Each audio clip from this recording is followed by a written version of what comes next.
Sheen Shots. Yeah, boy. What's going on, guys? Welcome back to another Sheen Shots Top 5. Today, we'll be taking a look at the 5 best halberds or polearms in Outward Definitive Edition. This weapon type is what your typical scythe would be used as. It's a longer weapon similar to a spear, but you swing it like a sword rather than poke with it. Essentially, it's a very aggressive weapon that specializes in hitting many enemies at one time. And we can't forget that the halberd gets a fantastic skill called Moon Swipe for its main attack skill. This lets you do a 360 spin with the blade twice, hitting enemies for ridiculously high damage if you have the Enrage and Discipline boons active. This weapon type is one of my favorites by far and has some really powerful variants.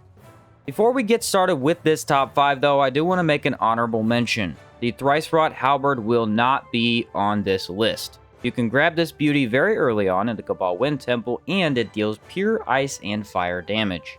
No physical whatsoever, which makes it pretty unique, and with its high impact and attack speed, it's a force to be reckoned with for sure.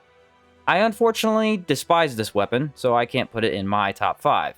It's called the Thrice Wrought because it used to deal 3 types of damage, but was nerfed quite a while back, and with this nerf, I just prefer to focus on the Dreamer Halberd if I want that elemental damage. It's a beautiful weapon that could pair very well with the Fire and Ice build, but I've always felt like it should hit harder than it does. So with that out of the way, let's move on to the top 5 halberds in Outward Definitive Edition. A really powerful weapon that can't be overlooked is the Sar Halberd.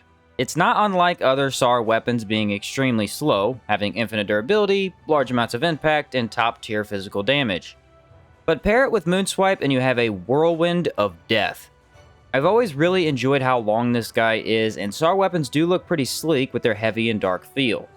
One of my favorite uses for this weapon is as a sit-down halberd, as in, it forces enemies to sit down every time you hit them. Even stronger enemies have a hard time not getting staggered, and it feels very satisfying to bully dangerous opponents, even though they might deal higher damage. This is just the best option for a physical damage polearm.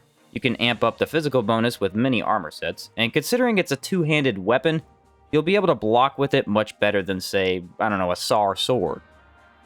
Most two-handed Sar weapons are at the top of their class. This is because they deal the most damage, and often larger weapons are paired with more attack skills. More attack skills destroy weapon durability pretty quickly, so using something like this that never breaks feels pretty fun. Enter fights one after the other as long as you can keep your health up. Yeah, it's a slow weapon, I get that, but due to its length, I actually think you don't need Wind Infuse if you don't want to use that. Use Moon Swipe at the start of a fight and it gives you enough of an advantage to destroy enemies before they can use their faster attacks. Also, don't forget about the Probe skill from Speedster. This weapon is great with that because Probe hits fast regardless of weapon speed. And once the enemy has confusion applied from that skill, the Sar Halberd can't help but disintegrate those monsters' stability bars. The Sar Halberd is a powerful impact monster and gives you more confidence in difficult situations. A halberd often forgotten about is the Ghost Reaper. Being probably the coolest looking weapon in the entire game, this scythe offers many things. You get negative 15 mana cost, inflicts haunted, incredible impact, and very low stamina cost to use. Almost every halberd has a stamina cost of over 5, some sitting at close to 8 per swing. You can use the Ghost Reaper all day with only 3 stamina cost, and this might be its most unique feature, which can be easy to overlook.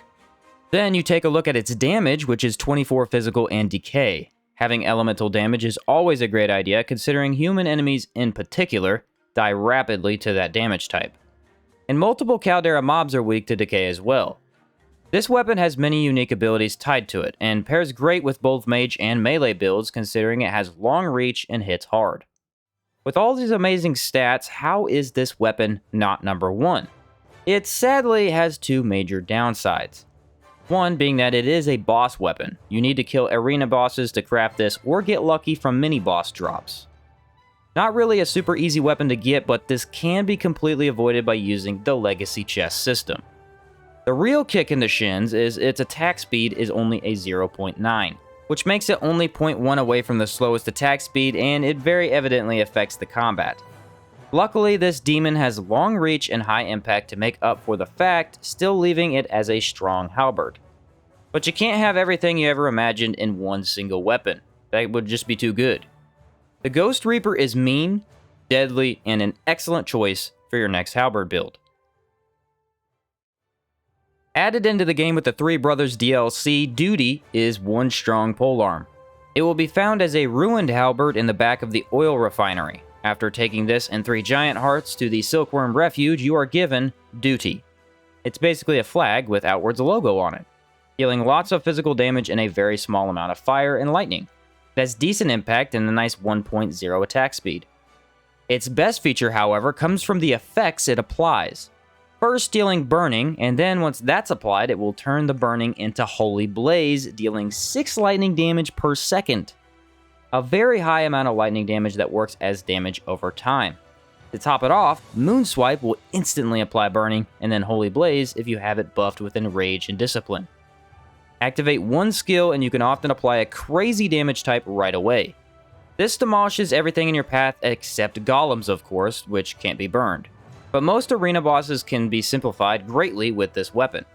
Now for the downsides, and why this weapon isn't better than number 3 on this list.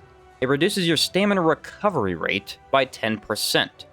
I personally highly value stamina recovery in Outward, as it lets you avoid damage entirely if you continue attacking, dodge more often, or simply run away. Reducing this ability by 10% is, while easily manageable, a huge thing to watch out for. Without proper buffs like water and tartines, you will use up your stamina reserves only halfway through a decent fight. Again, stamina is probably the easiest thing to buff in this game, but it's something you need to watch for. Also be aware that Duty has insanely high durability, making it great with attack skills just like the Sar Halberd. Duty is an absolute beast. It will provide excellent damage, great DOT, and amazing style. A halberd that many people know and love is the Sanguine Cleaver, and it more than earns its second place title. This is arguably the best damage over time weapon in Outward, with high damage and a really strong enchantment. On its own, the Sanguine Cleaver has okay stats and inflicts extreme bleeding. This extreme bleeding is very strong and can massively reduce the time it takes to kill many enemies. You'll need to take a Cleaver Halberd and Legacy Chest it to get this red death-colored blade. And once you have it, you need to enchant it with Crumbling Anger for something absolutely ridiculous. Once fully enchanted, the Cleaver will have 50% extra physical damage added, while inflicting burning, poison, extreme poison, and extreme bleeding all at the same time. That's fire damage, 2 types of decay damage, and constant bleed in around 5 hits or so. After this is all applied, you can literally leave. Enemies will die eventually with all that eating away at their health bar. It's a boss killer machine. Open world enemies stand no chance at all, as most don't have health to last long under this pressure. Then, half the arena bosses can be crushed by this as well. It's almost absurd how much damage you can do without touching the enemy, except for those first few hits to apply all this stuff. The Sanguine Cleaver is excellent for DOT and really nice to have in Caldera as well. Unfortunately, there are a few downsides to such an insane damage source.